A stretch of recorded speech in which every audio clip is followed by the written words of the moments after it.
Sí, es verdad eso, si no, no escuchás nada, sí. Claro. Sí, Pero sí. bueno, ¿qué le va a hacer? Bueno, dale, vamos. Bueno, Esta es la Fede, apertura. dale, dale.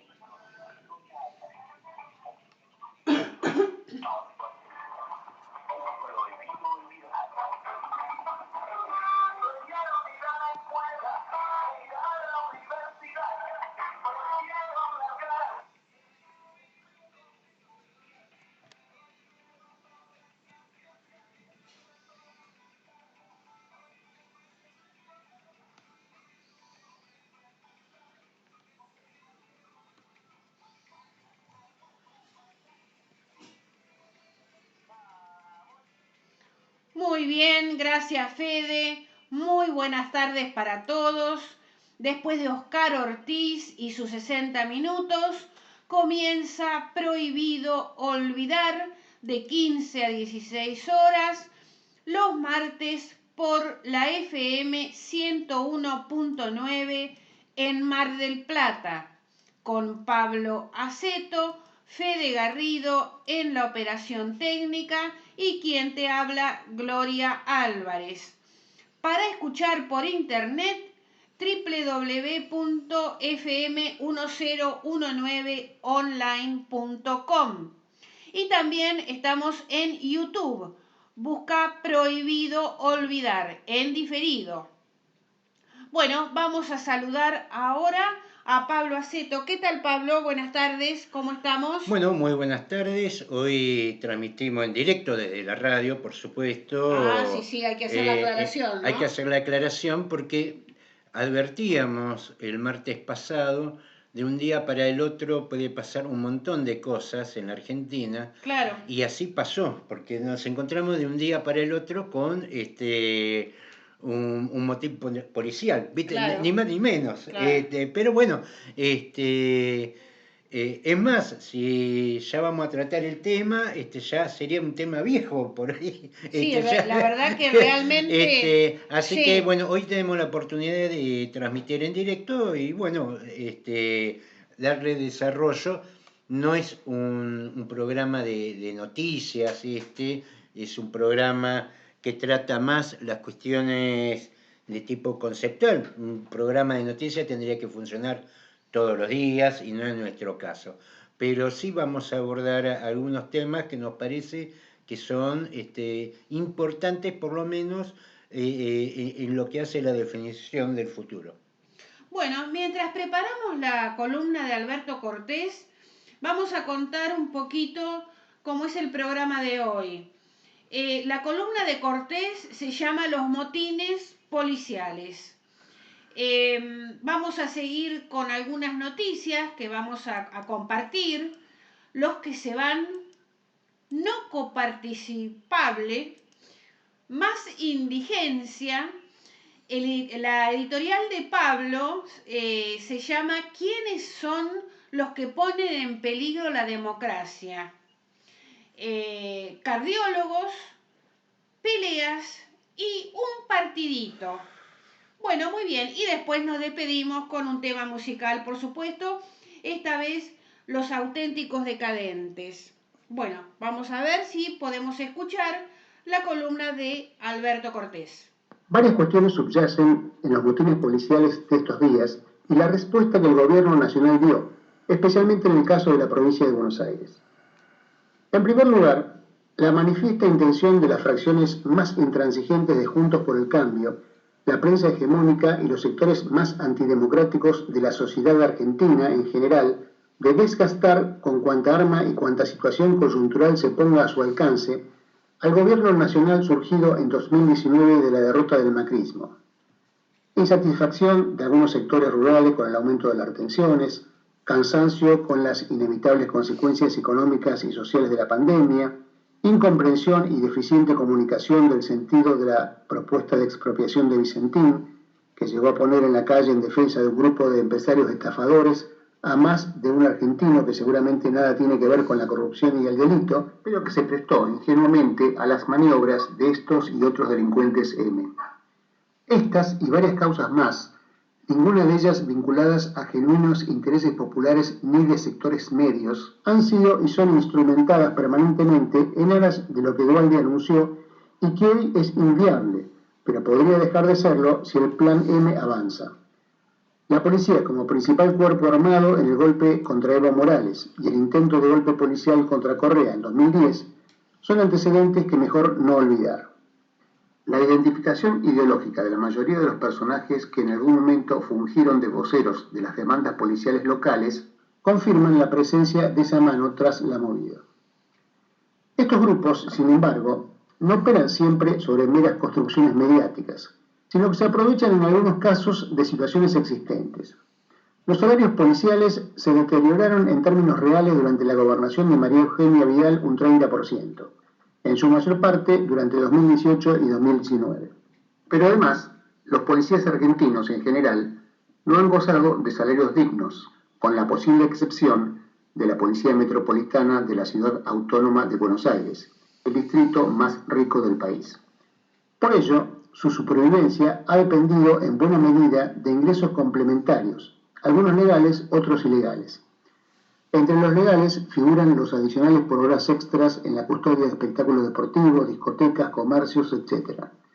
Todas actividades mermadas o directamente desaparecidas durante la cuarentena. En muchos casos, y para ser realistas, hay que sumar coimas por protección a actividades ilegales que también se redujeron considerablemente. Agreguemos a la situación de los ingresos, común a la de muchísimos otros trabajadores argentinos, especialmente informales, aunque en el caso particular de la policía, con el condimento de la fracción ilegal, la situación de las obligaciones. A diferencia del vendedor ambulante que ve caídos sus ingresos porque no puede salir a ofrecer su mercadería, o si lo hace encuentra pocos clientes, el policía debe participar intensivamente ahora no solo de las funciones de seguridad, sino también del control sanitario, con los riesgos de salud que hoy esto implica.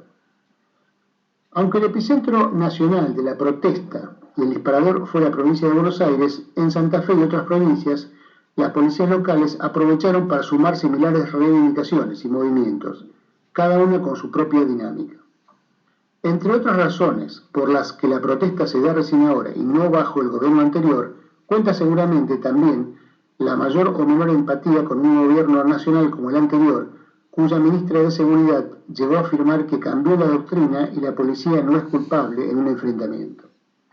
Es obvio que aún estamos muy lejos de una policía con sólida formación en el respeto de los derechos humanos y la vida de los ciudadanos comunes, es decir, de los no policías. Entre los que ofician como sus voceros no faltan quienes han sido vinculados al mundo del narcotráfico.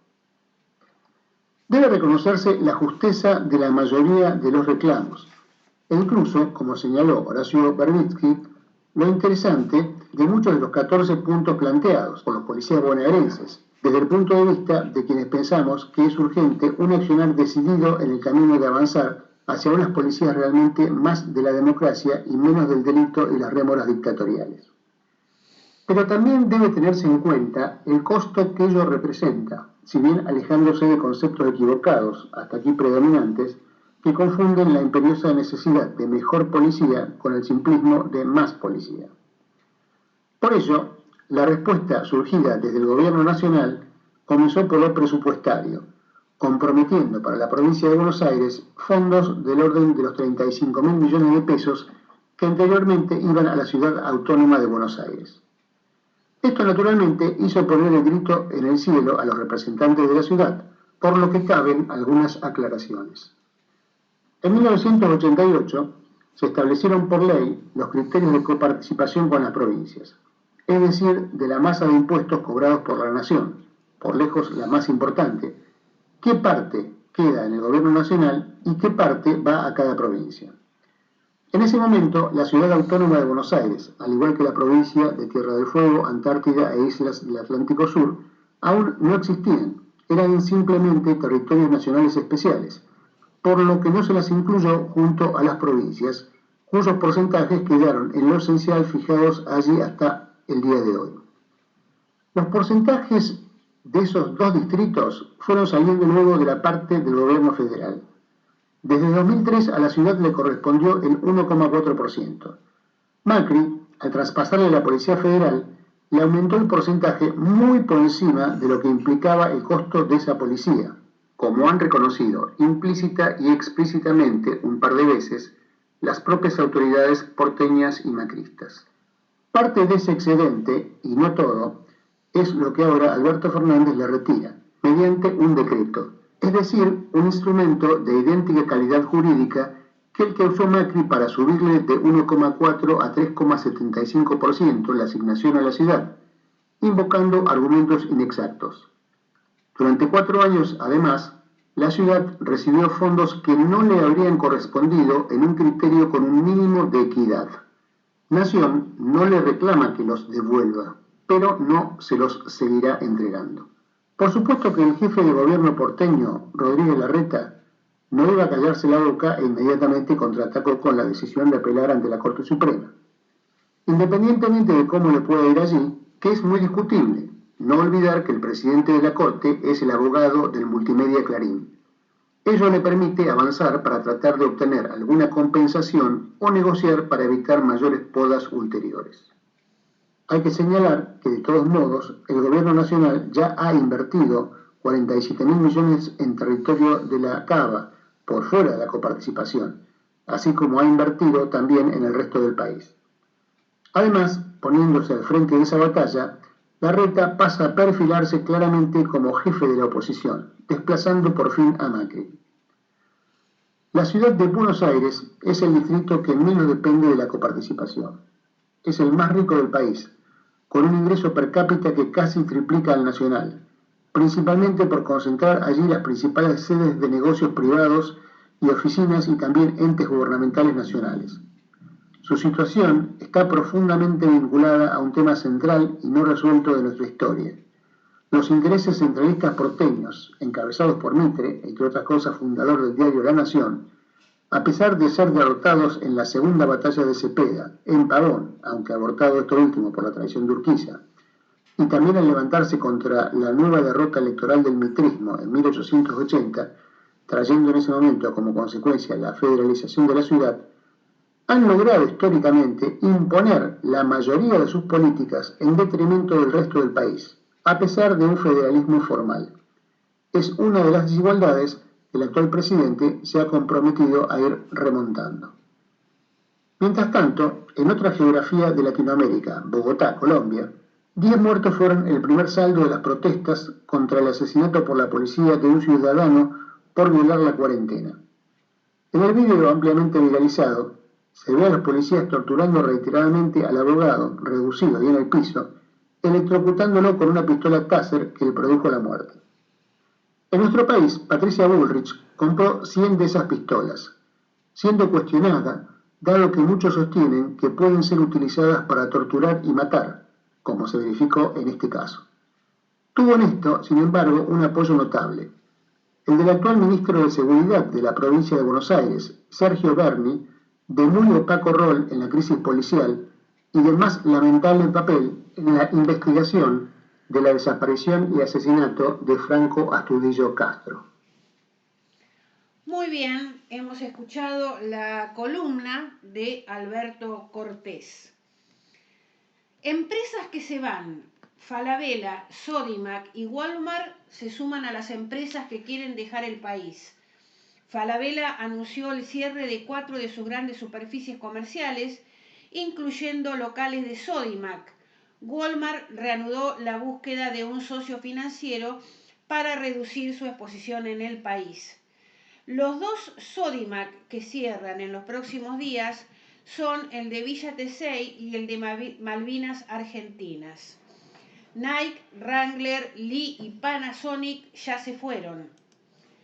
En el sector aeronáutico, Qatar Airlines, Emirates, Norwegian y LATAM también anunciaron su salida, mientras que Starbucks y Burger King redujeron su presencia en el país. Walmart inició un proceso gradual de desprendimiento de superficies comerciales que pasaron a la cadena de supermercados Día.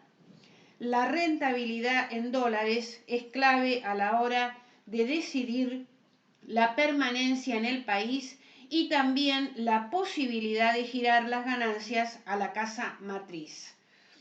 Un estudio de la Universidad de Avellaneda mostraba que el salario mínimo había caído de los $589 en diciembre de 2015 a $268 en diciembre de 2019 y desde diciembre de 2019 cayó a $214 hoy, lo que da cuenta del deterioro del poder adquisitivo de la población y por supuesto del escaso interés de las empresas. También decidieron retirarse Gerresheimer, la embaladora de productos farmacéuticos, BAF, la química alemana, muda su producción a Brasil, su competidora estadounidense Axalta y la especialista en pinturas industriales PPG ya decidieron su partida. La autopartista francesa Saint-Gobain Securit ya dejó de producir parabrisas en su fábrica de Mercedes. Varias terminales suspendieron proyectos de inversión, como Ford y Volkswagen, y Honda suspendió la producción. Bueno, esto es una definición importante en lo que hace al futuro del país. La Argentina está pasando por una crisis que no está tan relacionada con lo que es la pandemia. Es decir, la pandemia lo que ha hecho es acelerar procesos. Claro. Pero la Argentina ha sufrido durante décadas un profundo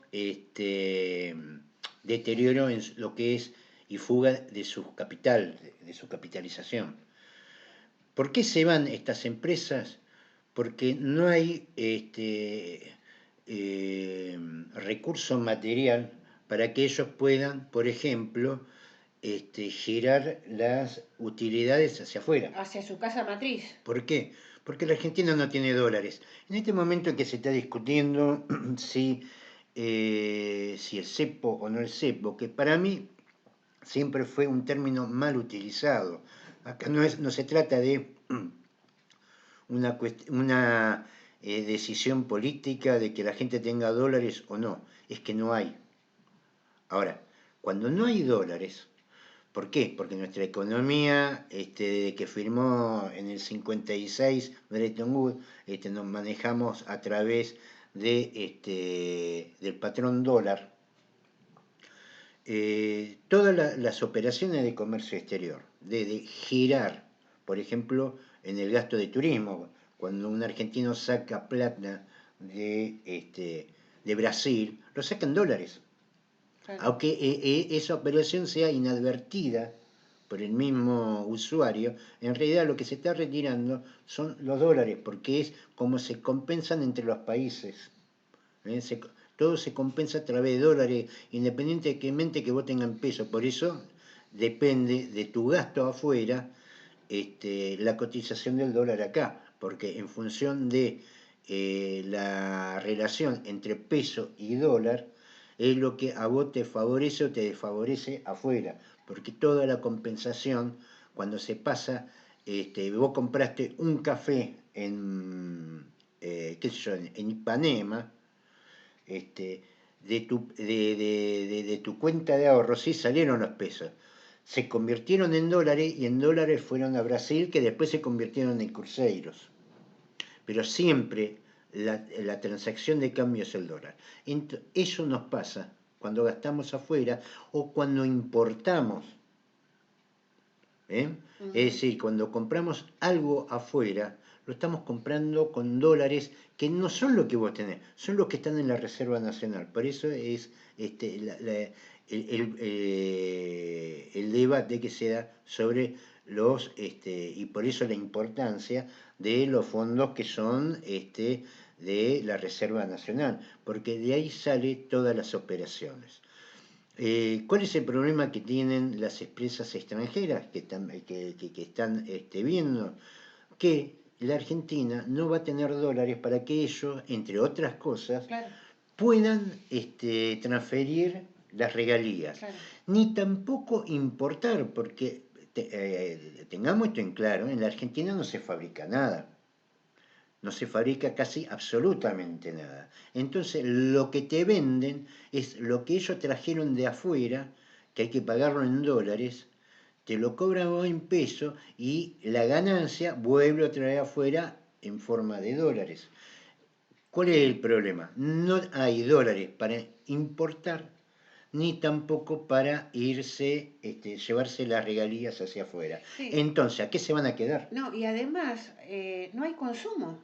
Bueno, y si lo hubiera, Es estamos en la misma. es consecuencia A ver, de la crisis, por por más supuesto. que yo lo que le voy a pagar en pesos. Ahora, ¿cómo hacen ellos para llevarse la plata afuera? Independientemente de que exista consumo, el país no tiene dólares.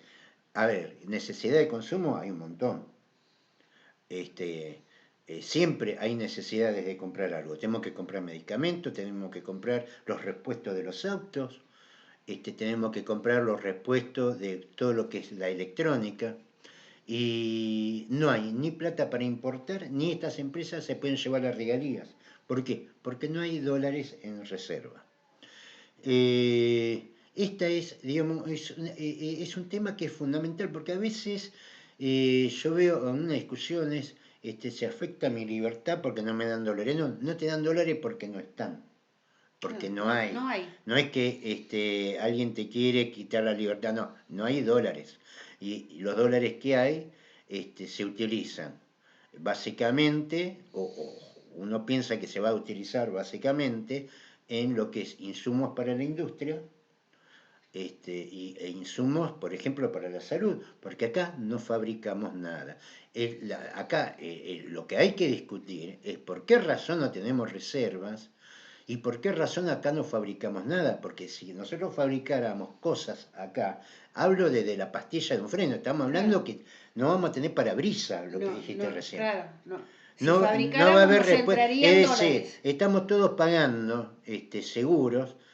El tema que cuando se rompe un parabrisas no va a haber parabrisas, porque no, el país no lo puede importar y acá no lo fabricamos. ¿Se entiende qué va a pasar con todos los elementos electrónicos? Cuando se venza una batería, no va a haber con qué importarlo, por más que vos tengas los pesos. El país no tiene los dólares. Este es el conflicto que va a enfrentar la Argentina de acá en adelante, salvo que exista la voluntad política de generar alguna política de sustitución de las importaciones, por lo menos en los elementos o las cuestiones más elementales, porque eso evitaría que el país gaste en dólares, porque a veces no es el tema de lo que son exportadores y traen dólares al país. A veces el tema es lo que vos fabricás acá, evitás gastar los dólares que vos después necesitas para comprar insumos. Por ejemplo, los repuestos de un auto. Vamos a tener una gran cantidad de autos parados porque no va a haber repuesto. Te hablo de auto, como te puedo hablar de electrónica, donde lo que como decía Menem con los ferrocarriles, aparato que se rompa, aparato que para, porque no va a haber repuesto. Estas son las cuestiones que la ida de estas empresas lo que están demostrando, que lo que nosotros veníamos diciendo hace mucho tiempo, y que esto no se replica por los grandes medios, no nos estábamos equivocando. De hecho, se están yendo porque no pueden importar para vendértelo a vos, ni tampoco pueden transferir las regalías porque el país no tiene divisas. Y esta es la cuestión grave, que también es una cuestión que vamos a agarrar en la columna principal. Bien, en el gobierno de Kicillof dejan en claro que los fondos que le quitan a la ciudad no son coparticipables. Los intendentes siguen esperando definiciones del gobierno por el pago de deudas atrasadas. Es decir, no hay motivo para distribuir esos 35.000 millones de pesos con los intendentes. Bueno, esto es lo que dice Kicillof, ¿no? El jefe de gabinete de la provincia, Carlos Bianco, dijo: después definiremos cómo se van a utilizar. El decreto que firmó Alberto Fernández estipula que serán usados para contribuir a sostener el normal funcionamiento de las finanzas de la provincia. Kicillof es afecto a una centralidad total por parte del Ejecutivo Provincial, incluso en medio de la crisis del coronavirus. En diciembre de 2019, la oposición aceptó aprobar un paquete de emergencias a cambio de la creación de un fondo de 2.000 millones de pesos para obras en los municipios. Bueno, a 9 meses de esa votación, todavía los intendentes no recibieron esos fondos. A lo mejor los están por recibir en estos días. En los primeros meses de la pandemia, Kicillof giró a los municipios 13.000 millones de pesos por la crisis sanitaria. Y surgió una polémica, porque el gobernador había recibido esos fondos de la Casa Rosada, sin necesidad de devolver un peso. Sin embargo, se dio parte de ese dinero a los intendentes a cambio de una devolución en cuotas.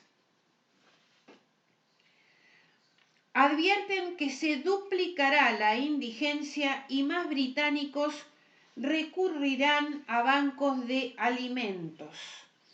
Así lo advirtió este lunes la red de bancos de alimentos más grande del Reino Unido, Trussell Trust, que pronostica un aumento del 61% en los paquetes de alimentos. El reparto de comida de los bancos de alimentos del Reino Unido a las personas más necesitadas se duplicará para fin de año, a medida que se reduzcan los planes de apoyo a los ingresos y al empleo implementados por el gobierno británico como consecuencia de la crisis económica provocada por la pandemia. Así lo advirtió este lunes la red de bancos de alimentos más grandes del Reino Unido, Trussell Trust, que pronostica un aumento del 61% en los paquetes de alimentos necesarios en su red de octubre a diciembre, lo que equivale a 6 paquetes entregados por minuto. Los registros del Trussell Trust también muestran que las familias con niños son las más afectadas durante la crisis. La organización benéfica advirtió que con el desempleo masivo previsto en una escala no vista desde principios de los años 90, habrá más aumento de la pobreza, con 670.000 personas adicionales clasificadas como indigentes a fines de 2020, lo que significa que no pueden permitirse lo esencial como la vivienda, pagar los servicios de energía y los alimentos. Bueno, como vemos en los países desarrollados, también distribuyen alimentos. Claro, Lo que el pasa tema, es que hay una diferencia. hay una diferencia. Las crisis son más benévolas. Y, Nosotros vivimos no de tienen crisis. con otros recursos. Claro, claro. Tienen recursos con qué afrontar las situaciones. Nosotros venimos de crisis en crisis y cada vez podemos superar. cada vez superamos la crisis anterior, ¿viste? Claro. Estábamos pidiendo que se fuera el 2019, no vemos la hora que termine el 2020 y mirando con miedo el 21. Pero bueno, la crisis está en todo el mundo. Esto sí, indudable. Pero golpea de distintas maneras. Golpea. No es lo mismo no es lo crisis mismo en Europa que la crisis de Argentina. No es lo mismo que te peguen un golpe teniendo 20 años, Claro. estés ejercitado, lleno de músculo, y otra cosa que te peguen estando en plena decadencia. Evidentemente el impacto es completamente distinto. Vos tenés por ahí una etapa de recesión. Otra cosa es cuando vos venís en caída libre y en vez de tirarte un paracaídas te tiraron una bolsa de cemento. Entonces la situación argentina es muy especial en ese sentido, porque no es que venimos de una situación más o menos regular, no, veníamos en franca caída, Sí. y lo que ha hecho el coronavirus en definitiva es aumentar o acelerar los procesos. Todos los países van a tener conflicto, de hecho China, que fue donde comenzó el coronavirus, Sí. va a terminar el año creciendo un 3%. Ujú. Es decir, Sí. tuvo una caída Sí. y de la caída salió rápidamente. También las cuarentenas de ellos no son como las nuestras. No, no, Ellos no. te ponen el No, ya lo ejército, hemos dicho. te rodea el ejército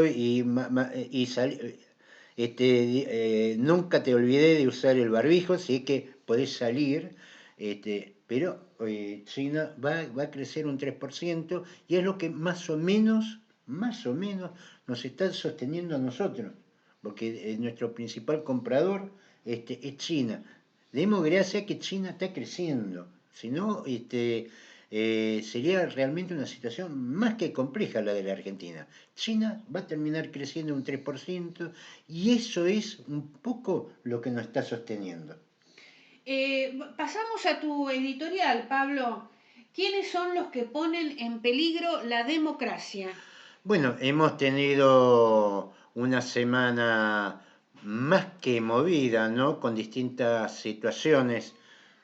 Habíamos comenzado la semana anterior con el tema de las tomas, funcionarios políticos que la verdad que no sé para dónde juegan, si juegan a favor o en contra del gobierno, acusándose entre ellos de organizar las tomas, entre ellos que uno es pro gatillo fácil y mano dura, y son todo el mismo gobierno. Sí. Uno pensaría que son opositores, pero no, son todos funcionarios y acusándose toda la responsabilidad de estos hechos.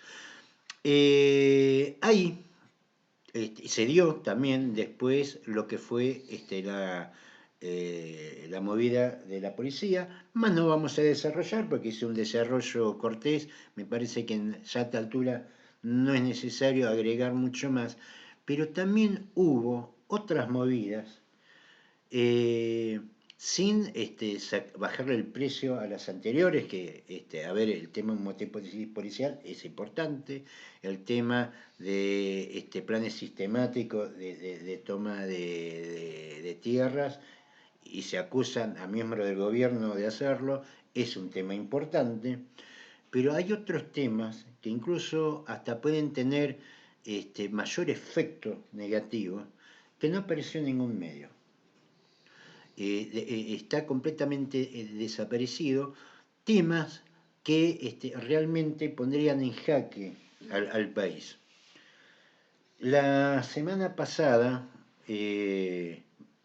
perdón, sí, bien digo, entre el jueves y el viernes de la semana pasada, se dio una conciliación obligatoria a todos los trabajadores petroleros. ¿Qué es lo que se evitó con esa conciliación obligatoria? A que no separaran lo que sería la producción en las refinerías. Ujú. A ver, estamos hablando de que la Argentina estuvo a punto de parar las refinerías. Eso en poco tiempo te para el país. Tengamos en cuenta que el 80%, el 90% el 80-85% de la matriz energética de la Argentina es a través de combustibles fósiles. Es decir, no es que vamos a tener el auto parado, lo colectivo parado, la moto parada. Vamos a tener parada la electricidad, por ejemplo. Porque toda la matriz energética argentina nunca se ha ido evolucionando hacia otras posibilidades y entonces dependemos pura y exclusivamente, casi pura y exclusivamente de la matriz de hidrocarburos. Lo que llamó la atención, si me permiten, es una información que dio, una declaración que dio la semana pasada antes de la conciliación obligatoria de Manuel Arévalo. ¿Quién es Manuel Arévalo? Manuel Arévalo es el secretario general de los petroleros privados. Para aquel que no siguió la historia, está desaparecida hace años, desde la época de las privatizaciones. ¿Qué es lo que dijo Arévalo? Lo que nos tiene que llamar mucho la atención. Arévalo dijo: si el plan gas no sale, que hablen con la nación. Esto se hizo, tengamos en cuenta que lo que se está discutiendo el sector petrolero es una actualización por inflación y un 16% de que había quedado pendiente de una recomposición salarial del año pasado. Sí. No estamos hablando de mucha plata. Sin embargo, las petroleras no se lo dan. Como, ¿qué es lo que plantea Arévalo? Que la reunión que tuvieron con los petroleros era sumamente enrarecida, porque no se entendía por qué no se avanzaba en las negociaciones. Claramente Arévalo lo que se dio cuenta, y es por eso también que aceptaron la conciliación obligatoria, que las empresas petroleras querían que los petroleros hagan paro. ¿Y por qué dice Arévalo, si el plan gas no sale, que hablen con la nación? Evidentemente, y se ve en la realidad. Habíamos hablado en su momento que incluso que se iba a llevar adelante ya en abril y que se había lanzado para agosto lo que era el Plan Gas 4. Sí. ¿Qué era el Plan Gas 4? El Plan Gas 4 es un subsidio a las gasíferas, que son las mismas que las petroleras. Ese Plan Gas 4 se viene retrasando, se tendría que haber puesto en funcionamiento en agosto, ya estamos en septiembre y todavía no está. ¿Por qué? El gobierno tiene en sus intenciones dar esos subsidios, lo que no tiene la plata. Es por eso que vuelve otra vez con impulso el impuesto a las grandes riquezas, que ya lo analizamos. Sí. Tengamos en cuenta que el porcentaje más grande de esa torta de impuesto a la riqueza va a ir al sector de hidrocarburos. Sí, eso lo dijimos también. Sí. Lo dijimos porque la verdad que era lo que yo estaba buscando, porque yo sabía que iba a salir eso. ¿Por qué? Porque el gobierno está desesperado en salir a buscar fondos para subsidiar a las petroleras y gasíferas extranjeras. ¿Por qué se da esta situación?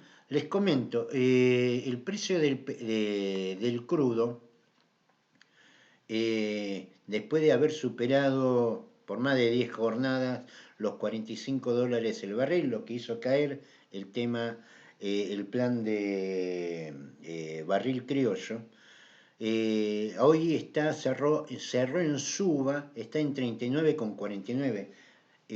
Allá hace más de una semana que viene cayendo el crudo, y sin embargo en la Argentina sigue aumentando. La relación precio, combustible, dólar, la verdad que no solamente no tendría que estar aumentando el combustible, sino que tendría que estar bajando. Claro. Se hizo en abril una subasta importante de la producción del gas, que fue interrumpida porque no superaba el 2,5 dólares el millón de BTU, lo cual no le cerró a ninguna de las gasíferas. Y entonces se esperaba esto. ¿Por qué? Porque vamos a tener un problema grande en el 2021 con el tema de abastecimiento de gas. Es decir, si bien el precio del gas y el precio del crudo es más barato comprarlo afuera que producirlo acá, pero el problema es que la Argentina no tiene dólares. Sí. Era lo que veníamos diciendo después. En lo mismo. Caemos en lo mismo. Sin duda,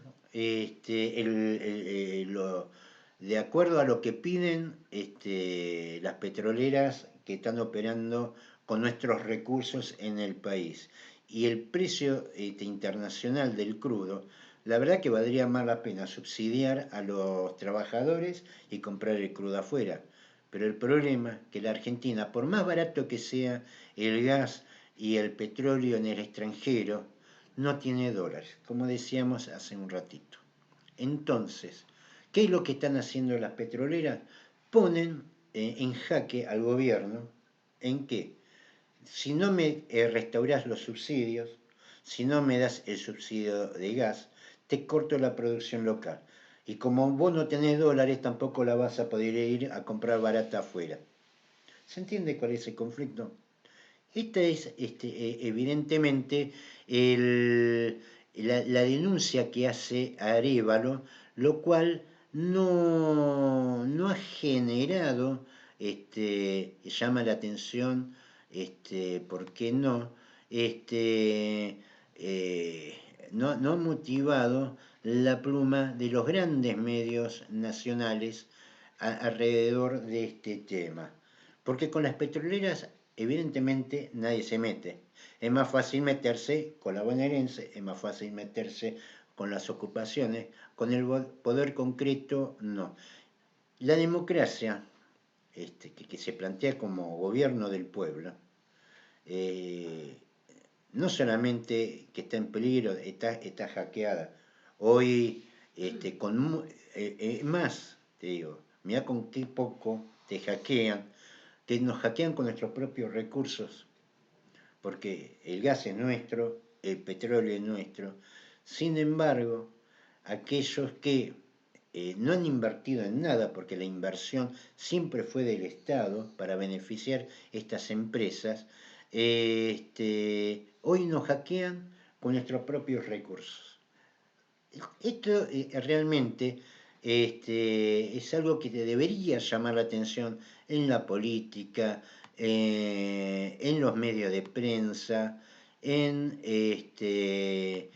todo aquello que hace a la discusión política, porque la Argentina no tiene destino de esta manera, no tiene absolutamente destino. Tiene que garantizar para mantener el funcionamiento que tenemos ahora, que es mínimo y básico, tiene que garantizarle un precio de gas y de combustibles a empresas extranjeras, garantizarles a ellos sí que puedan exportar, puedan transferir al extranjero las utilidades a un precio que no se paga en ningún lugar del mundo, que lo pagamos nada más en la Argentina. El precio del combustible, que tuvo casi 8 meses, congelado, que el precio original era de cuando el barril estaba a $62, 63, ese valor, que cayó a estar, llegó a estar a menos cero, que después tuvo un gran periodo a $20 el barril, hoy está a 39,49 y se proyecta todavía un aumento en los combustibles para antes de fin de año o principio del año que viene. Cuando en realidad tendría que bajar. Cuando en realidad tendría que bajar porque la relación caída del precio del barril e inflación, porque si lo queremos cotizar con el dólar, también lo podemos hacer, tendría que incluso bajar. Pero estamos sosteniendo un verdadero chantaje.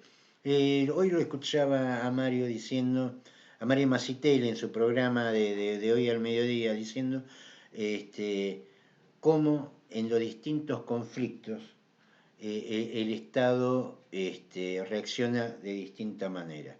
Porque hay un montón de conflictos que se están dando que el gobierno si puede hacer algo y si no, no hace nada. Ahora, cuando la policía salió a la calle, el gobierno hizo. Sí. Es decir, acá es una cuestión, evidentemente, es una cuestión de fuerza.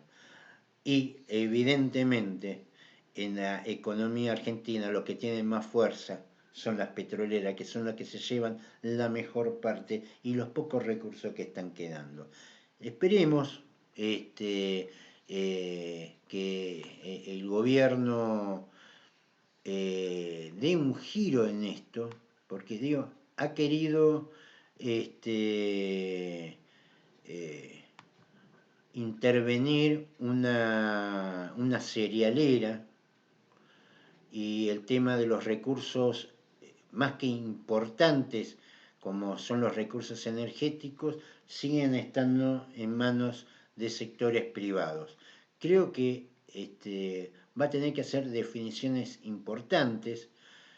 Tengamos en cuenta que ante la caída del precio internacional del crudo y una inflación acumulada del 15,8%, jamás podemos tener aumento en el precio de combustible y no se justifica, porque yo no entiendo por qué el Estado argentino tiene que garantizarles ganancias a un sector privado. No se entiende por qué. Sector privado y además extranjero. A ver, si querés subsidiar el sector privado, subsidia a la pequeña y mediana industria. Claro. Esto que describía el Flaco Ortiz, del montón de gente que quedó afuera de la CIFE, de los créditos a tasa cero. No, estamos subsidiando a empresas extranjeras que encima encarecen la vida interna con nuestro propio recurso. Creo que este discurso que se ha establecido desde los 90 de que iban a venir los privados a traer plata, primero, no vinieron a traer plata, le tenemos que poner plata encima y encima hacen negocio con nuestros recursos. Evidentemente, este modelo no resiste más. Y es por eso que venimos viendo y lo veníamos diciendo, y esto es antes que nos sacudiera la pandemia, la realidad. Pero este camino ya estaba comenzado, este camino, este fracaso, ya estaba determinado en el mismo modelo económico, social y político que sigue subordinando, no hacia una política. Yo no estoy de acuerdo mucho con el planteo de que en la Argentina se plantean políticas neoliberales. Lo que se practica son políticas neocolonialistas.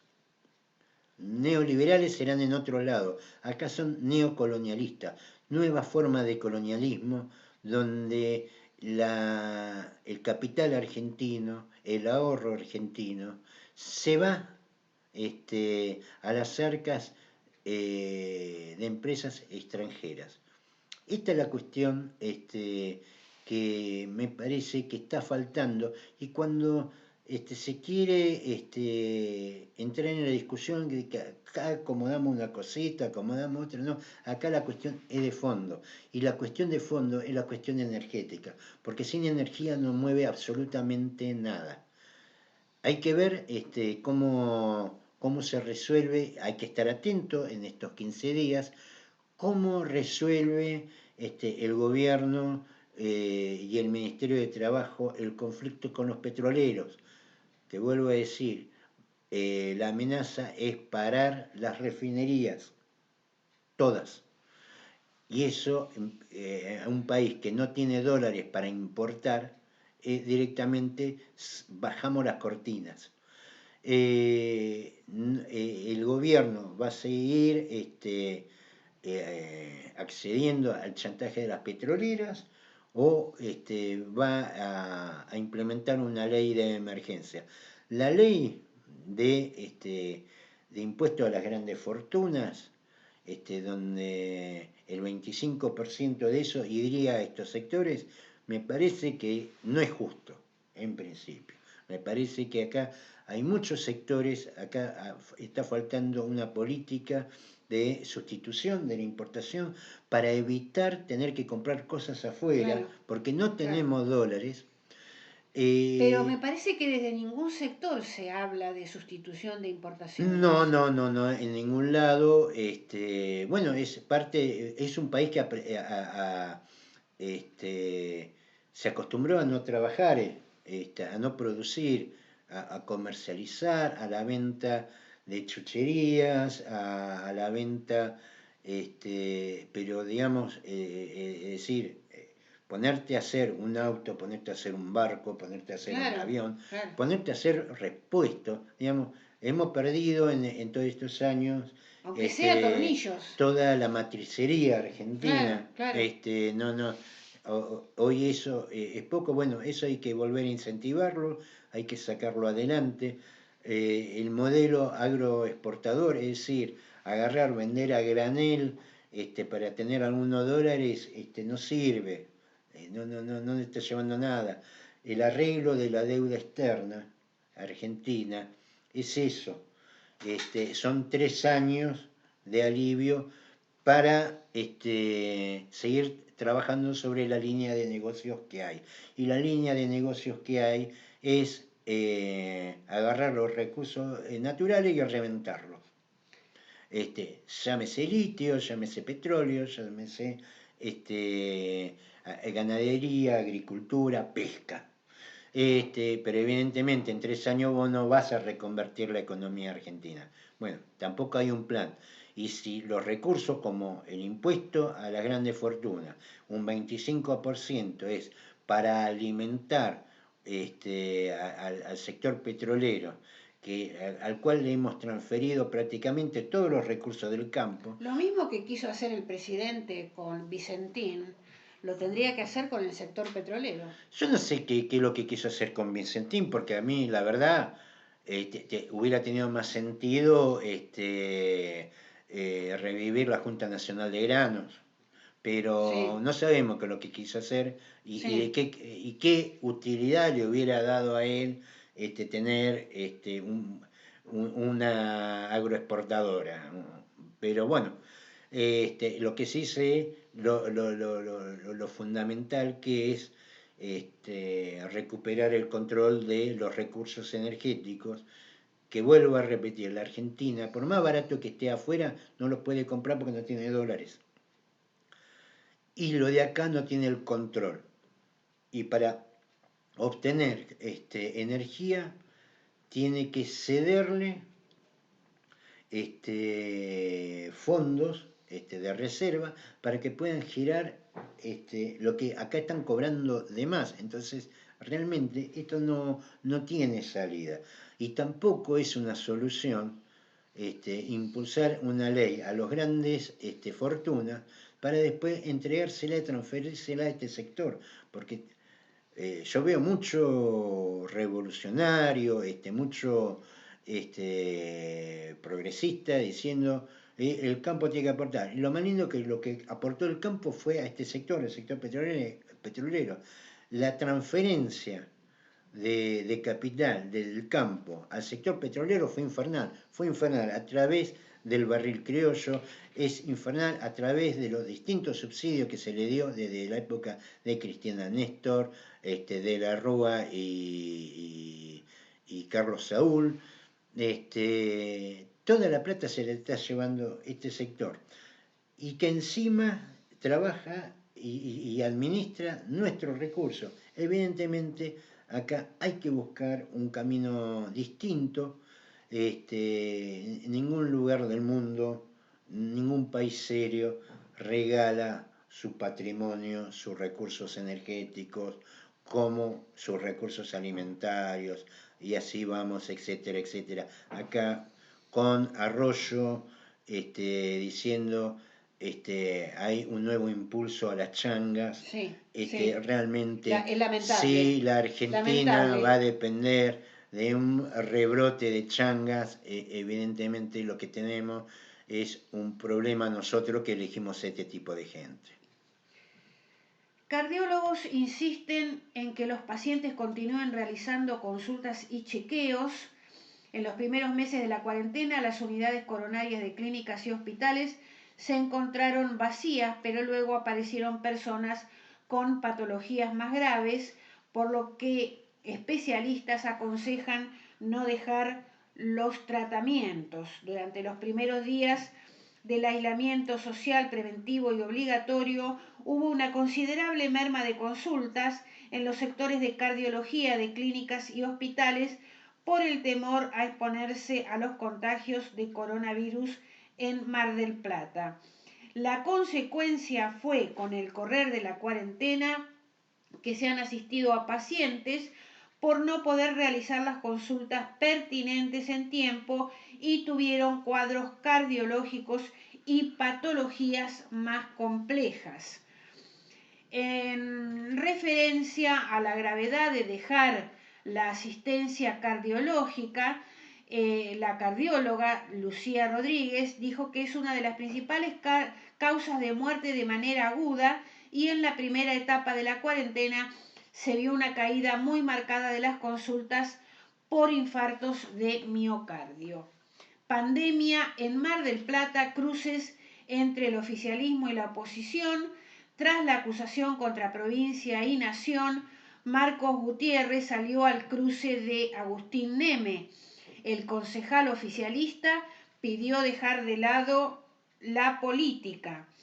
El concejal de Cambiemos, Agustín Neme, expresó su preocupación ante la decisión del INE y Zona Sanitaria Octava de priorizar los testeos y aseguró que se necesita más gestión por parte del gobierno nacional y provincial, que están abandonando Mar del Plata, y se preguntó qué más le quieren pedir al municipio.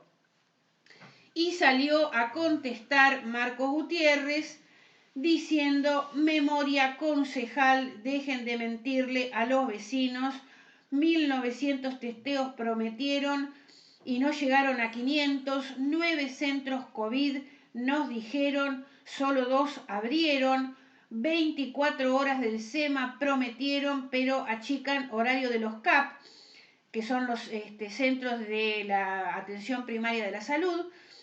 Llegaron 8 millones de nación, pero no saben cómo rendirlos. Bueno, estas son las peleas entre Agustín Neme, de Juntos por el Cambio, y de Marcos Gutiérrez, del Frente para Todos. Francamente intrascendente. Sí, realmente sí. Nuestra ciudad siempre encabezó las cifras de desempleo, agravados ahora por la pandemia, y en un marco de pobreza que se extiende en Mar del Plata.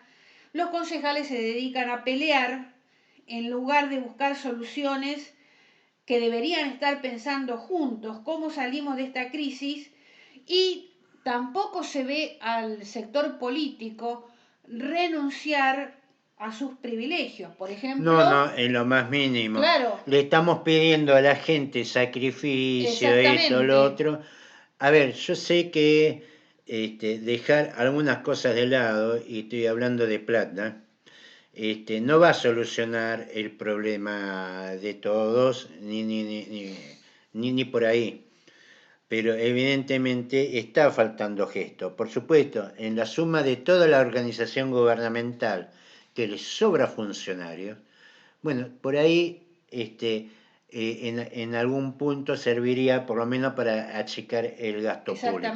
Porque cuando achicamos el gasto público, no es que bajamos los sueldos a los concejales, a los secretarios, a los diputados, no, achican, le sacan la hora extra a los pediatras en los centros de asistencia de... ¿Te das cuenta cómo es la cosa? Cuando hablemos cuando hablemos de achicar el gasto, seamos específicos, porque si no, lo que hacen es sacarte hora extra a los pediatras y ellos se mantienen igual, ¿no? Cuando hablemos de achicar el gasto, digamos, dejemos de mantener vagos.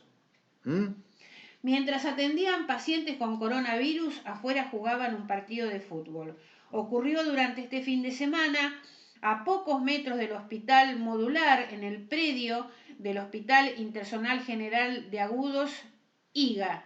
Estamos vestidos como astronautas mirando por una ventana, y ver eso a menos de cuadra y media indigna y duele, afirmó una enfermera. Bueno, estaban mirando los profesionales de la salud cómo jugaban un partido de fútbol afuera.